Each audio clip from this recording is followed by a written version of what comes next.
আসসালামু আলাইকুম রহমতুল্লাহ। প্রিয় মানিকগঞ্জবাসী, সম্মানিত মাসের ওলামে একরাম ও আমার প্রাণপ্রিয় তৌহিদি জনতা,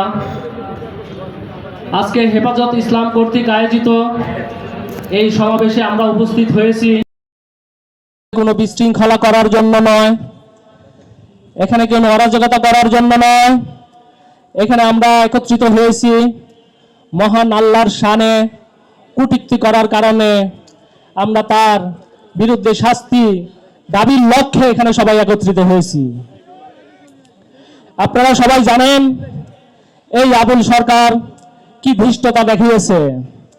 আমার খুবই লজ্জা হয়, খুবই দুঃখ হয়, খুবই পরিতাপের বিষয় যে এই আবুল সরকার আমাদের মানিকগঞ্জেরই একজন সন্তান।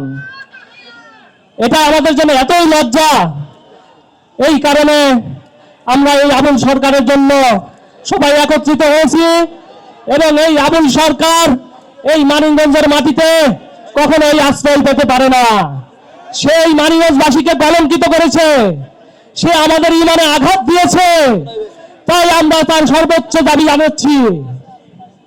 প্রিয় তৌহিদি জনতা, ওলামা একরামের সাথে এখানে আমরা গণ অধিকার পরিষদ একত্রতা প্রকাশ করছি।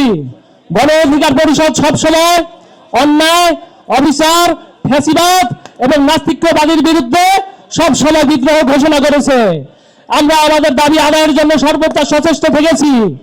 তাই আমরা একথা বলতে চাই, আজকের এই মহাসমাবেশে যার মধ্যে যারা পরিমাণ ইমান আছে সে ঘরে বসে থাকতে পারে না। এই আবুল সরকারের জন্য, সবাই ফাঁসির জন্য সবাইকে একত্রিত হতে হবে ইনশাআল্লাহ। নারে তাকবীর,